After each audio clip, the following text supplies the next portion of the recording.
자, 오늘 여러분들에게 묵독해드린 이사야서 7장 10절부터 14절까지 말씀을 본문으로 해서 하나님의 징조라는 제목의 말씀으로 여러분과 같이 은혜를 나누고자 합니다.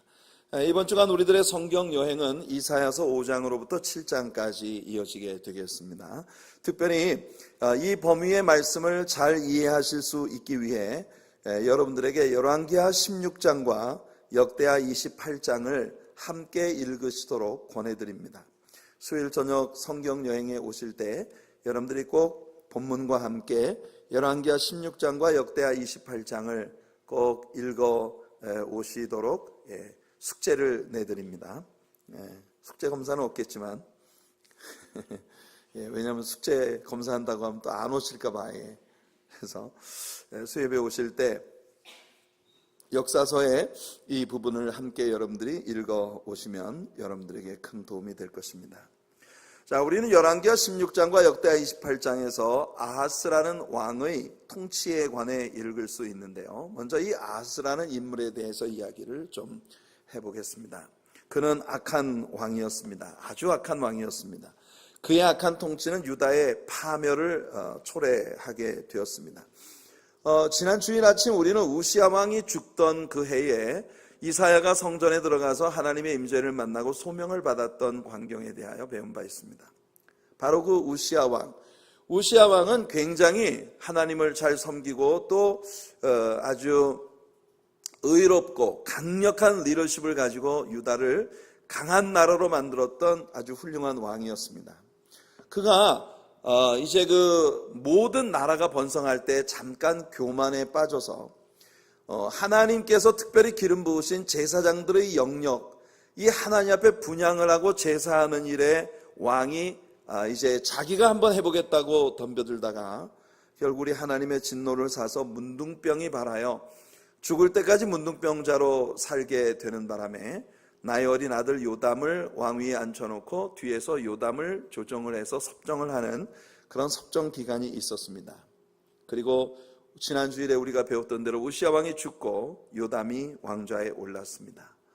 요담이라고 하는 사람은 우시야 왕의 어느 정도의 영향을 받아서 굉장히 그 정직하게 정치를 하려고 하는 노력을 했습니다만, 역대기를 여러분들이 읽어보시면 눈에 띄는 것이 뭐냐면 이 사람은 하나님의 일에 대하여 전혀 관심이 없는 그런 인물입니다.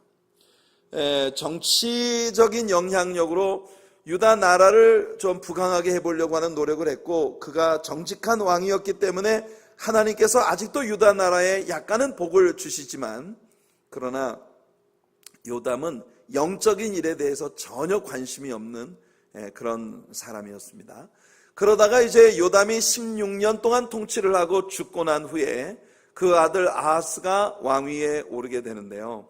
이 아하스라는 왕은 의롭지도 못했고 정직하지도 못했고 게다가 악했습니다.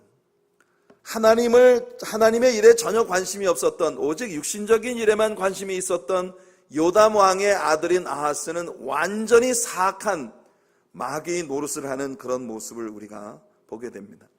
그는 하나님께 대하여 완전히 적대적으로 행동을 해서 하나님을 대적해서 성전 문을 폐쇄시켰고, 그의 통치 기간 중에 성전 제사가 완전히 중지되게 만들었으며, 심지어 이방 나라 아수르 사람들의 우상 숭배를 받아들여서 아수르 사람들과 똑같은 신전을 짓고 여호와 하나님을 섬기도록 기름 부음 받은 제사장들이 우상 신전의 제사장 노릇을 하게 만드는 아주 참혹한 그런 정말 참담한 죄를 하나님 앞에 저질렀고, 그 자신도 바알림과 몰렉을 숭배해서 심지어는 자기의 아들까지 흰놈 골짜기에서 몰렉을 위한 제사에 불 속에 던져버리는 아주 잔악무도한 그런 죄악을 저지른 것입니다. 그는 죄악된 인간이었고 악한 왕이었으며, 따라서 그의 통치는 아주 사악했고, 그의 통치 안에서 유다 나라는 하나님의 무서운 징계를 겪어 나아가는 그런 상황이 되고 만 것입니다.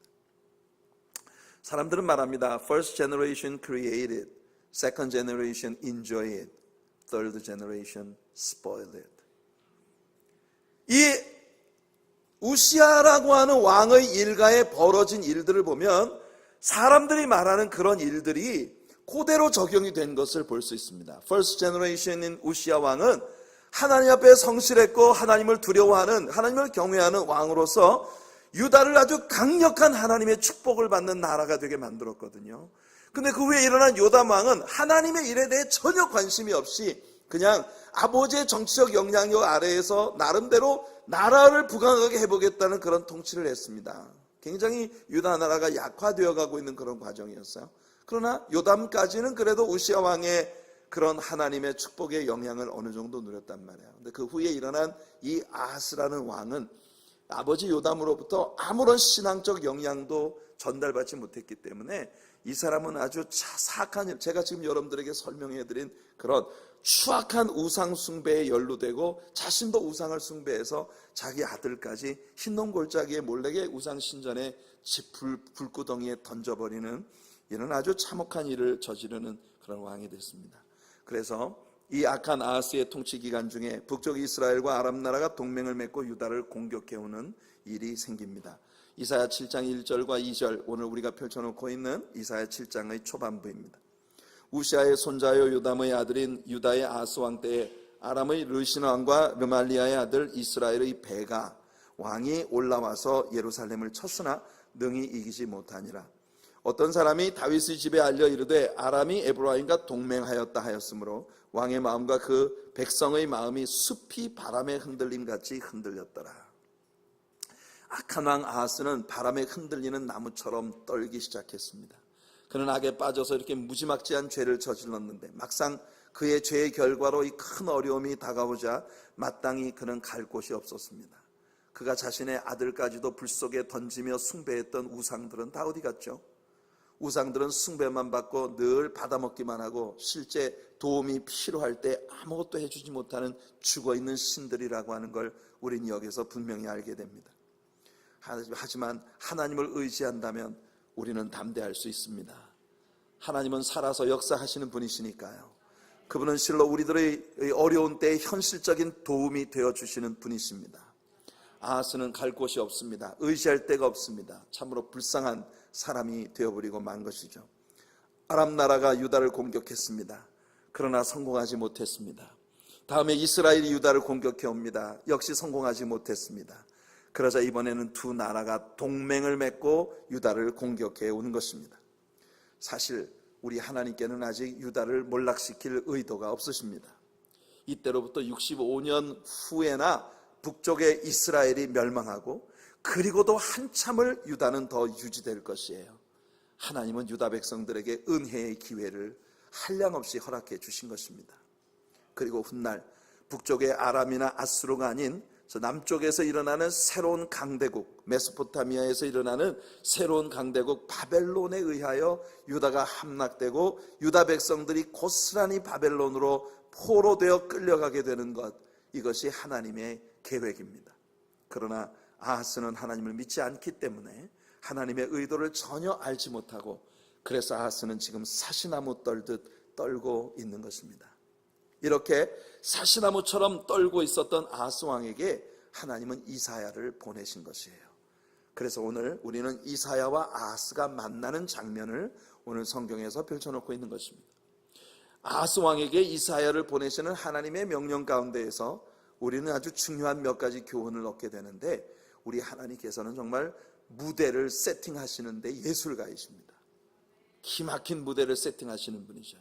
여러분 기억나시죠? 예수님이 디베랴 바다에 찾아가셨을 때 베드로와 요한이 그날도 하룻밤새 아무것도 얻지 못했는데 아침에 예수님이 바닷가에 서셔서 얘들아 뭐 좀 잡았느냐? 아무것도 잡지 못했습니다. 그래 저 배 오른편에 그물을 던져봐라. 배 오른편에 그물을 던지니까 두 배에 아주 그냥 그물이 찢어질 정도로 고기가 잡혔어요. 153마리. 그때 당시에 그 물고기가 이 그물이 수용할 수 있는 물고기의 양이 약 한 80마리 정도 됐다는데 153마리면 거의 2배가량의 그 물고기가 잡힌 거죠. 그런데 그것을 보는 순간 요한이 베드로 옆구리를 쿡 찌르면서 주님이시다 그럽니다. 베드로는 그 얘기 듣자마자 물속으로 뛰어들었어요. 베드로가 헤엄을 쳐서 물 밖에 딱 나와봤더니 예수님이 앉아 계시는데 기막힌 무대를 세팅해놓고 앉아 계시는 거예요. 모닥불이 파치파치 타오르고 있는데 그 위에 예수님이 떡을 굽고 계세요. 그런데 저 멀리 어촌 마을에서 다구는 소리가 들려오는 겁니다. 야, 모닥불 다구는 소리, 기막힌 무대 아닙니까? 그 무대가 무슨 무대입니까? 바로 얼마 전 베드로가 예수님을 3번 모른다고 부인하고 침뱉으며 저주까지 했던, swear, 맹세까지 했던 그 광경이 벌어진 그 장면을 예수님이 그대로 세팅하신 것이에요. 예수님이 세팅하신 무대 안에는 주님이 들려주고자 하는 메시지가 있었던 것입니다. 그 자리에서 예수님 베드로에게 동일한 질문을 또 물으시는 거예요. 너 날 사랑하느냐? 미칠 것 같지 않았겠습니까, 여러분? 바로 지금 하나님께서는 아하스 왕 앞에 또 한 번 기가 막힌 절묘한 무대를 세팅해 놓고 이사야를 아하스에게 보내셔서 아하스에게 말씀을 하려 하시는 거예요. 여러분 3절 말씀을 한번 보시면 이렇게 말하고 있습니다. 그때 여호와께서 이사야에게 이르시되 너와 내 아들 스알 야숲은 윗못 수도 끝 세탁자의 밭 큰 길에 나가서 아하스를 만나라. 이 하나님께서 이사야와 아하스 왕의 만남에 기막힌 무대를 세팅해 주신 것입니다. 먼저 하나님은 그 이사야 선지자의 아들 스알 야숲을 데리고 왕을 만나러 가라고 말합니다. 여러분 여기 느닷없이 성경에서 유일하게 등장하는 이 스알 야숲이라고 하는 이 아이를 왜 하나님이 데려가라고 하신지 아십니까? 여러분들이 지금 스크린에서 보시는 대로 스알 야숲이라고 하는 이 이름은 히브리어에서 쉐하르 야슈브라고 하는 이런 히브리어로 되어진 이름인데요. 이 쉐하르 야슈브라고 하는 말은 무슨 뜻을 가지고 있느냐면 A remnant shall return. 이 말은 무슨 말이냐면은 유다 나라가 완전히 멸망을 하고 아주 소수의 남겨진 자들만이 포로 생활로부터 돌아오게 될 것이라는 말이에요. 이제부터 우리가 이 이스라엘의 이 히스기야 이사야 선지자의 사역과 예레미야 선지자의 사역을 공부하면서 이 렘넌트라고 하는 단어를 우리는 자주 사용하게 될 것입니다. 남겨진 자들. 여러분 요즘에도 렘넌트라는 말을 써요. 어디 쓰는지 아세요? 칼펫 파는 가게에 가면 칼펫을 팔 때 그 짜투리 잘라내고 짜투리 남는 거 있잖아요. 그 렘넌트입니다. 바로 렘넌트라는 건 그런 개념이에요. 유다가 완전히 멸망을 했는데 하나님께서 겨우 남겨주신 몇 안 되는 그 남겨진 자들. 하나님께서 그렇게 유다 나라에 큰 파멸이 올 것이라는 걸 바로 이 쉐하르 야슈브라고 하는 이사야 선지자의 아들의 이름을 통해서 하나님 말씀하시는 거예요.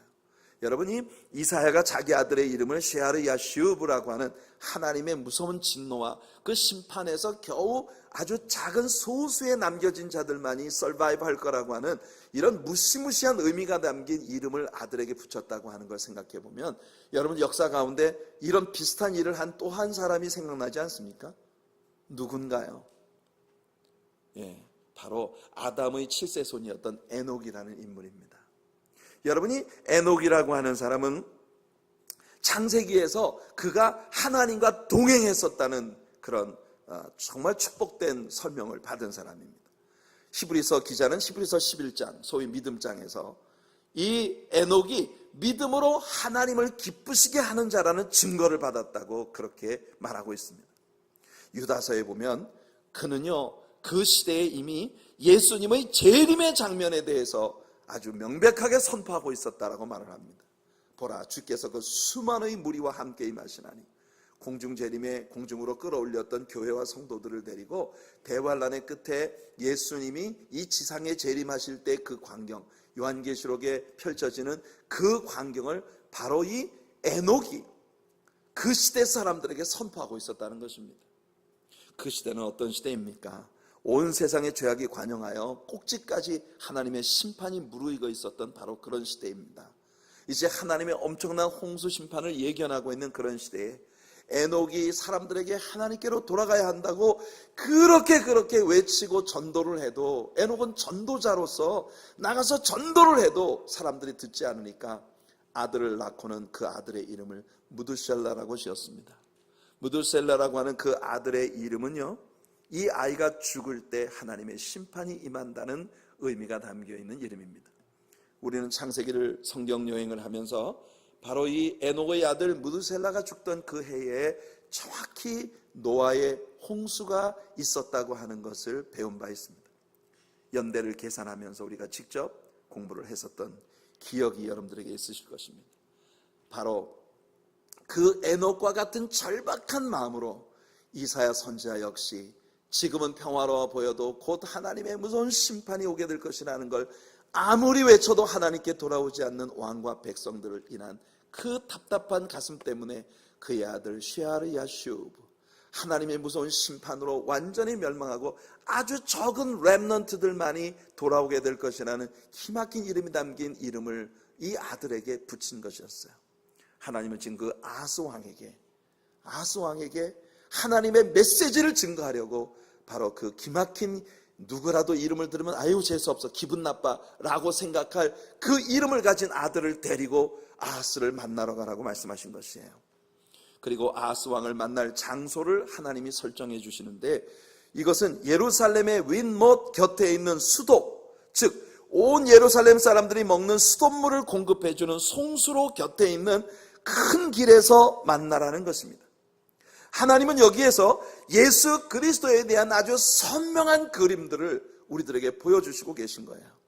하나님께서 제시하신 이 장소를 눈여겨보십시오. 물이 가득 들어차 있는 송수관은 온 예루살렘 사람들의 목마름을 채워줄 수 있는 것이긴 하지만 누구도 송수관에서 물을 마실 수는 없는 것입니다.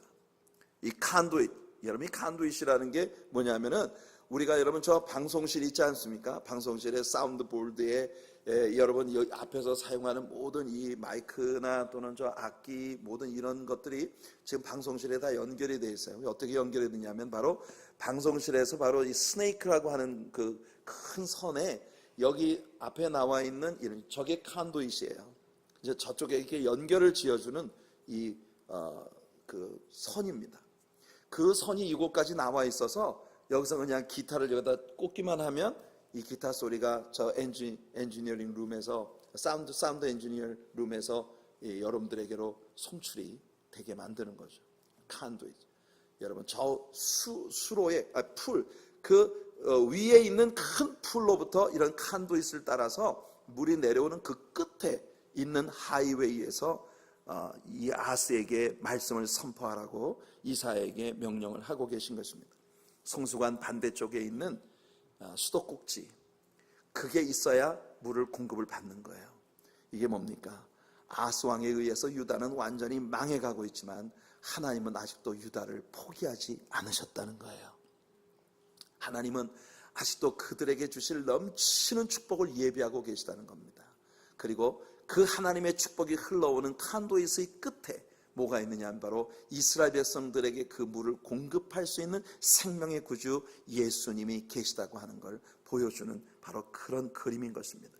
지금 이사야 선지자와 아하스의 시대로부터 먼 훗날 그들 앞에 오게 될 예수 그리스도에 대한 선포를 하나님은 이사야를 통해서 지금 하려고 하시는 것입니다. 특별히 여기 윗못, the upper pool, 윗못이라고 할 때 이 pool이라고 하는 단어는 히브리어로 베레카입니다. 베레카. 이 히브리어의 베레카, pool, 이 연못을 의미하는 베레카라고 하는 단어는요, 히브리어에서 베라카, 축복이라고 하는 단어의 어근이 됩니다. 그러니까 pool이라고 하는 말과 축복 혹은 은택, 이와 같은 말이 동일한 단어의 뿌리를 두고 있다는 것이에요. 팔레스타인처럼 건조한 땅에서 온 도시를 먹일 수 있는 수원지가 되는 연못을 가지고 있다는 건 그야말로 큰 축복이죠. 이 같은 단어가 시편에서 동일하게 여기 베레카라고 하는 이 단어가 시편에서 어떻게 쓰여지고 있는지 여러분들이 한번 참조해 보시기 바랍니다. 시편 84편 6절을 보면 그들이 눈물 골짜기로 지나갈 때 그곳에 많은 샘이 있을 것이며 이른 비가 복을 채워주나이다 라고 되어 있어요. 이른 비가 복을 채워주나이다. 또 옛날 개혁성경에서는 이른 비가 은택을 입히나이다 라고 그렇게 번역이 되어 있었는데, 이 은택 혹은 복이라는 단어가 뉴 킹 제임스 버전에 어떻게 번역이 되고 있는지 보십시오. As they pass through the valley of Baca, they make it a spring. The rain also covers it with pools라고 되어 있습니다. 그러니까 하나님이 위에서 부으시는 소나비가 비가 연못을 가득히 채워주게 되리라고 번역이 되어 있거든요. 뉴킹 제임스 버전에서 pools라고 번역된 이 단어가 바로 히브리어의 베레카입니다. 그래서 upper pool, 위쪽에 있는 그 풀에 넘치도록 물을 부으시는 하나님, 그것을 축복 혹은 pool이라는 두 개의 단어로 혼용을 시켜서 번역하고 있는 모습을 우리가 보는 것입니다. 생수의 근원 되시는 예수 그리스도를 우리 하나님께서는 이스라엘 백성들을 위하여 예비하고 계시다는 것입니다. 여기 윗못, the upper pool에서 위, upper이라고 번역되어진 이 위쪽이라고 번역되어진 이 단어가 히브리어로는 옐리온입니다. 옐리온. 이 단어는 성경에서 모두 53회가 사용이 되었는데요. 그 53회 가운데 오직 8회만이 이 upper이라고 하는 그런 단어로 사용이 되어졌고, 나머지는 모두 the highest, the most high, the uppermost, high above 이런 의미를 가진 용어로 사용이 되어졌습니다. 지극히 높은 곳, 이런 의미죠. 특별히 창세기 14장에서 아브라함이 지극히 높으신 하나님의 제사장 멜기세덱을 만났는데요. 그 멜기세덱에 대해서 아브라함이 서술을 할 때 이 단어를 씁니다. 자, 창세기 14장 18절을 보시면 살렘 왕 멜기세덱이 떡과 포도주를 가지고 나왔으니 그는 지극히 높으신 하나님의 제사장이었더라. 여기 그는 지극히 높으신 하나님의 제사장이었더라 하는 말이 이후 코헨 리엘 엘리온이라고 하는 히브리어로 되어 있습니다. 이후라고 하는 말은요, he is, 그러니까 3인칭 대명사와 동사가 함께 포함이 되어 있는 단어입니다. 코헨이라는 말은 제사장이라는 말이고, 리엘, 이 엘이라고 하는 말이 바로 하나님이라는 이름입니다. 하나님의 이름. 엘로힘 할 때 그 엘의 복수 형태가 바로 엘로힘이라는 거 우리가 배웠죠. 그리고 맨 마지막에 나오는 단어가 옐리온입니다. 옐리온. 이 옐리온, 엘리온, 이 엘리온이라는 단어가 바로 the most high, 지극히 높으신 하나님, 그런 의미를 가지고 있는 것이에요. 그래서 upper pool 할 때 이 upper이라고 하는 건 단순히 위에 있는 연못을 뛰어넘어서 이 단어의 개념은 지극히 높으신 하나님께서 너희들에게 축복의 못을 갖고 계시고, 그 축복의 못으로부터 너희들에게 전달되는 칸도잇의 끝에 예수 그리스도를 세워주셔서 그분을 통해 너희들에게 생명의 복음을 선포하실 것이라고 하는 걸 하나님께서 이사야를 아하스에게 보내시면서 아하스를 만날 이 장소를 세팅하시면서 기막힌 그림들을 이 속에 담아두신 것이에요. 특별히 여러분, 여기 큰 길에서 이 세탁자의 밭 곁에 있는 큰 길에서 만나라고 되어 있는 것을 봅니다. 이 큰 길이라고 하는 게 킹제임스 버전에서는 하이웨이라고 번역이 되어져 있는데요. 이 하이웨이의 영적인 적용을 우리는 잠언서 16장 17절에서 봅니다. 악을 떠나는 것은 정직한 사람의 대로이니 자기의 길을 지키는 자는 자기의 영혼을 보존하느니라. 악을 떠나는 것이 정직한 사람의 대로다. 이 대로라는 말이 하이웨이입니다. The highway of the upright. 의로운 사람이 행할 대로를 하나님이 그들을 위해 마련하신다는 것이죠. 그 정직한 대로를 걸을 수 있는 사람이 누굽니까? 의로운 사람만이 그 길을 걸을 수 있어요. 이사야 35장 8절에서 이사야 선자도 이렇게 말합니다. 주님이 다스리시는 나라에 거기에 대로가 있어 그 길을 거룩한 길이라 일컫마 되리니 깨끗하지 못한 자는 지나가지 못하겠고 오직 구속함을 입은 자들을 위하여 있게 될 것이라. 우매한 행위는 그 길로 다니지 못할 것이라고 이렇게 선포하고 있는 것을 봅니다. 주님이 다스리시는, 주님이 통치하시는 주님의 왕국에 거기에 의인들의 대로가 있을 것이고 그 길은 의롭지 못한 사람은 다닐 수 없다는 거예요. 근데 의로운 사람이 누굽니까? 누가 의로운 사람입니까? 여기 이 세상에 태어난 사람들 중에 하나님의 스탠다드에 미치는 그런 완전한 의를 가지고 그 길을 걸을 자격이 있는 사람이 있을까요? 그래서 하나님께서 아하스 왕에게 세팅해 주시는 것이 뭐냐면 바로 그 윗못에서 내려오는 수로 그 끝에 있는 그 칸도잇의 끝에 있는 여러분 세탁자의 밭, 이게 뭡니까? 그 의로운 하이웨이를 거닐을 수 있는 사람은 바로 그 옷을 예수 그리스도의 보혈에 빠는 자들이다. 요한계시록에 보면은 바로 그와 같이 시온의 대로, 우리 주님께서 주시는 그 의인의 대로를 걸을 수 있는 사람들은 누구냐? 예수 그리스도의 보혈의 피에 그 두루마기를 빠는 자들이다. 이것이 요한계시록이 우리들에게 가르쳐주는 말씀이에요.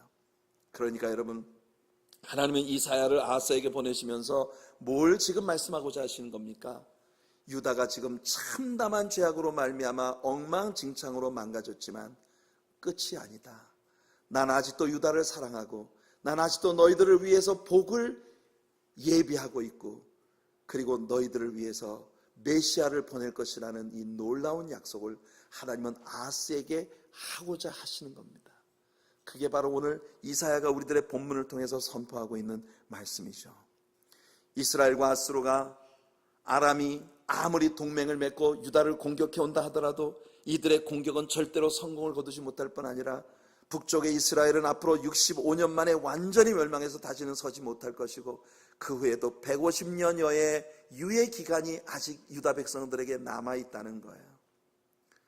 여러분, 만일 우리가 이사야서 1장을 통해서 배웠듯이 원도밭의 상징막처럼 겨우 남은 유다마저 타락해서 하나님께 매를 맞아 머리끝에서 발끝까지 성한 곳이 없는 실정이지만, 그래도 하나님 뭐라고 말씀하십니까? Come, let us reason together.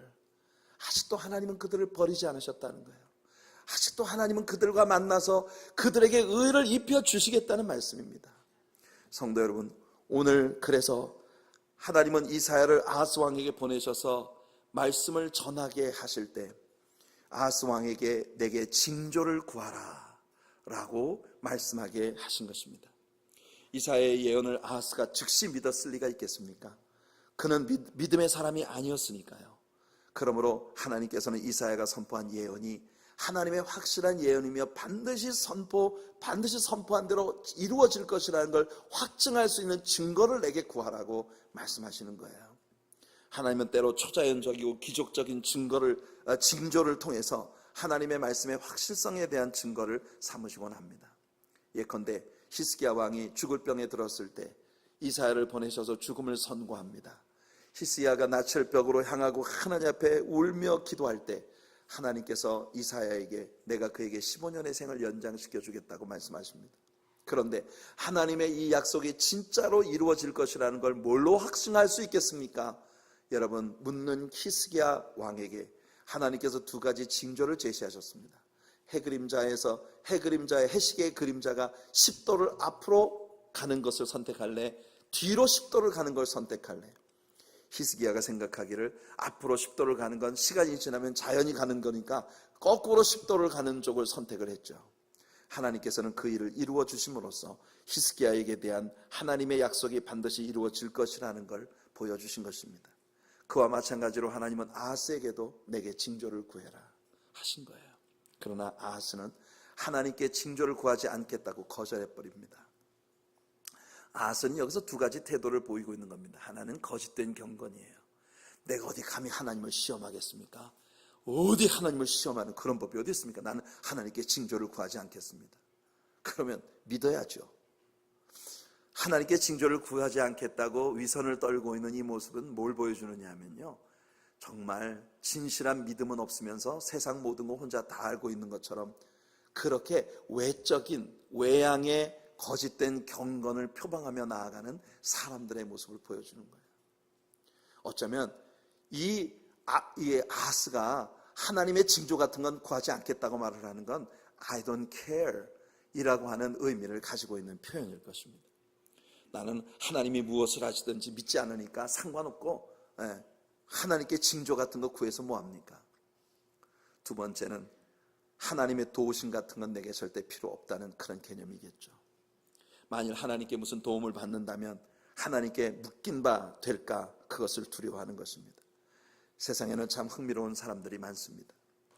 분명히 처참한 환경 가운데 빠져 있고 하나님께로 돌이키면 하나님께서 이 모든 것들을 해결해 주시고 복을 주신다고 약속을 하시는데, 그런데도 하나님께 돌아오는 것보다는 차라리 망하는 쪽을 택하겠다는 그런 길을 가는 많은 사람들을 우리는 보는 것입니다. 세상에 하나님의 도우심이 없이 살 수 있는 존재는 아무도 없습니다. 믿습니까, 여러분? 벨사살 임금에게 다니엘이 선포했어요. 왕의 호흡을 주장하시는 분은 하나님이시라고. 여러분, 그래, 이 말씀을 통해서 우리가 이 세상에서 호흡하며 살고 있다는 것 자체가 하나님께 큰 빚을 지고 있는 존재라는 걸 배우게 되는 것입니다. 성도 여러분, 여러분의 호흡을 주장하는 건 여러분이 아닙니다. 우리 배웠죠? 우리들의 몸 안에는 수의근과 불수의근이 있습니다. 수의근이라고 하는 건 내 마음대로 움직일 수 있는 근육이에요. 이런 근육들은 대개 우리 뼈대에 붙은 근육들이죠. 내 마음대로 팔을 들고 다리를 들고 여러분 마음대로 움직일 수 있는 근육. 그러나 여러분들 우리들의 몸속에 진짜 중요한 근육은 불수의근입니다. 불수의근이라고 하는 건 뭐냐면 내 의지와 상관없이 움직이는 근육이에요. 그런 근육이 어떤 근육입니까? 심장, 허파, 여러분들의 위장, 이런 것들, 주로 갈비뼈 안쪽에 보호를 받고 있는 여러분들의 이 내부에 있는 근육들, 여러분들 중에 여러분들의 의지로 심장을 뛰는 분이 있으신가요? 없잖아요. 여러분들 밥을 먹었으니 자 이제 위장을 움직여야지, 이런 거 생각하시는 거 사시는 분 계십니까? 저녁 늦은 시간에 그냥 라면 한 그릇 탁 먹고 잠을 들면 여러분들의 위가 밤새도록 아이고 이 주인아 정신 좀 차려라 이러면서 계속 속에서 움직이는 거예요. 위장은 위장대로 움직여요. 여러분 의지와 상관없이 움직입니다. 심장이요 1분에 70회씩 펌핑을 해줘야 여러분들 건강을 유지할 수 있습니다. 근데 그 70회씩 1분에 건강한 심장을 유지시켜주는 게 그게 누구냐는 겁니다. 여러분은 아닌 게 분명하잖아요. 그걸 성경은 우리들에게 들려주는 겁니다. 바로 여러분의 호흡과 여러분의 생명을 주장하시는 분은 하나님이시라는 걸. 여러분의 의지로 움직이지 않는 여러분들의 속에 있는 불수의근들을 일정하게 맞추어서 움직여주시는 분이 우리 하나님이시라는 거예요. 그러니 여러분, 다니엘이 벨사살 임금에게 선포했던 것처럼 우리들의 생명의 호흡을 주장하시는 분은 하나님이시에요. 우리는 하나님 도움 없이는 1분의 1초도 살 수가 없는 존재들입니다. 아하스 왕이 하나님의 징조를 구하는 것을 거부하자 하나님께서 일방적으로 그에게 징조를 선포해 주신 거예요. 그것이 바로 오늘 우리들의 본문입니다. 우리들의 본문에서 하나님 말씀하십니다. 이사야가 이르되 다윗의 집이여 원하건대 들을지어다. 너희가 사람을 괴롭히고서 그것을 작은 일로 여겨 또 나의 하나님을 괴롭히려 하느냐. 그러므로 주께서 친히 징조를 너희에게 주실 것이라. 보라 처녀가 잉태하여 아들을 낳을 것이요 그의 이름을 임마누엘이라 하리라. 여기 이 임마누엘이라고 하는 히브리어 단어의 의미는 God is with us, 하나님이 우리와 함께 하신다는 그런 의미입니다. 여러분, 바로 예수 그리스도를 하나님께서 처녀의 몸에서 주실 것을 한 징조로 선포하고 계신 것입니다. 마리아가 예수님을 잉태했을 때 마리아는 요셉과 정혼 중에 있었습니다. 이스라엘 사람들의 정혼 시스템은 오늘날 우리들의 약혼 기간과 약간 비슷합니다. 일단 정혼을 하면 동침을 하기 전까지 일정한 기간을 두고 일단 합법적으로는 결혼 관계에 있는 그런 그 husband and wife로 살지만 그러나 아직 동침한 방을 합하기까지 일정한 기간 동안을 정혼 기간으로 두는 거예요. 그런데 그 기간 중에 마리아가 임신을 한 것입니다. 마리아가 임신했다는 소문을 요셉이 듣게 되자 요셉은 의롭고 착한 사람이라 내가 만일 이것을 공론화하면 마리아는 당장 나사렛 도성에 성벽에 세워놓고 사람들이 돌로 때려서 죽일 겁니다. 그러니까 마리아를 긍휼히 여겨서 가만히 멀리 떼어 보내고자 하는 이런 계획을 갖고 있었던 거예요. 아마 먼 곳에 있는 친척집에 가서 조용히 아기를 낳고 살도록 이렇게 요셉은 배려하려 했던 것이겠죠. 그런데 그 밤중에 천사가 요셉에게 꿈속에 나타나서 그에게 말을 합니다. 무서워하지 말아라. 내 안에 데려오기를 무서워하지 말아라. 그녀가 지금 성령으로 잉태되었느니라. 아들을 낳을 것이니 이름을 예수라 하라. 이는 그가 자기 백성을 죄에서 구속할 자임이라. 여러분, 천사는 요셉에게 지금 마리아가 처녀로서 잉태한 것이고 성령으로 잉태되었으며 아들을 낳을 것인데 그 이름을 예수라고 불러라 말하고 있는 것입니다. 여러분, 그리고 마태는 그의 복음서에서 이 장면을 기록하면서 바로 이것이 이사야 선지자의 오늘 우리들의 본문의 예언의 성취라고 하는 것을 언급하고 있는 거예요. 마태복음 1장 22절 23절 말씀을 보시면 이 모든 일이 된 것은 주께서 선지자로 하신 말씀을 이루려 하심이니 이르시되 보라 처녀가 잉태하여 아들을 낳을 것이요 그의 이름은 임마누엘이라 하리라 하셨으니 이를 번역한즉 하나님이 우리와 함께 계시다 함이라. 누군가 예수님이 임마누엘이라는 이름으로 직접적으로 불리워진 적이 한 번도 없다는 이야기를 할지 모르겠습니다. 하지만 예수라는 이름 속에 이미 임마누엘의 개념이 들어있는 것이에요. 예수라는 이름은 헬라어 버전이고 헬라어의 이에수스라고 하는 말을 히브리어 버전으로 바꾸면 여호수아입니다. 그 여호수아라고 하는 이름의 뜻은 나의 구원이 되시는 하나님이라는 뜻이에요. 구원의 하나님. 그러니까 예수라는 이름 속에는 그분이 우리에게 구원을 주시는 하나님이시라는 의미가 이미 담겨 있는 거예요. 그렇다면 하나님께서 육신을 입으시고 그분이 우리 안에 거하신다는 겁니다. 그러니까 이 사실을 우리는 임마누엘이라고 표현할 수 있는 것이죠.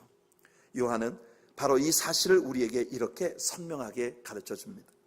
요한복음 1장 1절로 3절을 보면 태초에 말씀이 계시니라 이 말씀이 하나님과 함께 계셨으니 이 말씀은 곧 하나님이시니라.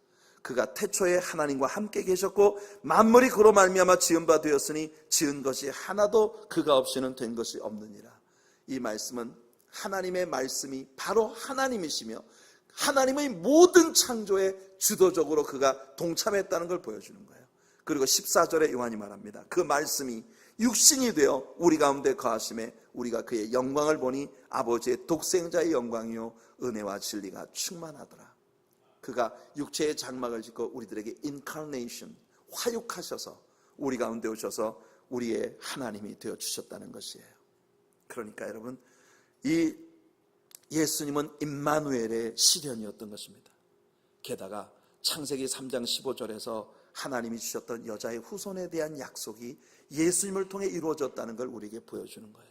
여자의 후손이 뱀의 머리를 칠 것이라고 하는 이 원시복음이라고 일컬어지는 창세기 3장 15절의 구원의 복음.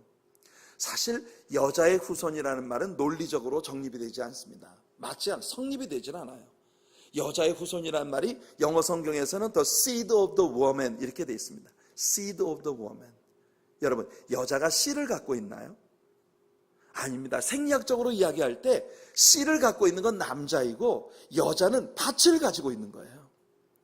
그게 생리학적인 설명입니다. 그런데 이 성경에서 문자적으로 the seed of the woman, 여자에게 씨앗이 있고 그가 여자의 후손이 뱀의 머리를 칠 것이라는 거예요. 이것은 바로 성령으로 말미암아 동정녀, 처녀에게 잉태되실 예수 그리스도를 말씀하고 있는 그런 예언이었던 것입니다. 사랑하는 성도 여러분, 하나님께서 주신 이 놀라운 징조에 대해 여러분들은 어떤 태도를 보이시겠습니까? 그것이 여러분들의 영혼의 구원과 직결되는 일이라는 겁니다. 아하스는 정말 모든 것을 망가뜨린 자입니다. The first generation created. 우시아가 많은 것들을 창조했어요. The second generation enjoyed. 요담이 그 모든 걸 즐겼습니다. The third generation. 아하스는 spoiled it. 그 모든 걸 망가뜨렸습니다. 사랑하는 성도 여러분, 혹시 우리가 살아가고 있는 이 세상이 정말 모든 것이 망가져가고 있는 세상이라고 하는 걸 보지 못하십니까? 혹 여러분의 개인적인 삶 가운데서 모든 것이 망가져가고 있다고 느끼지는 않으시나요? 이와 같은 절박한 때에 하나님은 우리들에게 오늘의 본문을 징조로 주신 것입니다. 우리는 예수 그리스도의 탄생과 그의 생애 이후에 살고 있는 사람들입니다. 처녀가 잉태하여 아들을 낳을 것이고 그 이름을 임마누엘이라 하리라. 오늘 주님의 약속하신 그 말씀대로 칸도이스의 끝부분에 있는 예수 그리스도를 통하여 하나님의 저 윗모 지극히 높으신 하나님의 엄청난 축복의 생수가 콸콸콸콸 여러분들에게 쏟아져 들어올 준비가 되었다는 것입니다. 그 꼭지를 여는 것이 여러분들의 믿음입니다. 오늘 하나님 앞에 믿음으로 반응하는 여러분들 되시기를 예수님 이름으로 축원해 드립니다. 믿음으로 반응하여 여러분들의 삶에 우리 하나님께서 예비하신 놀라운 영육간의 축복들이 넘치도록 흘러들어오는 귀한 역사가 여러분들에게 있기를 예수님의 이름으로 축원해 드립니다.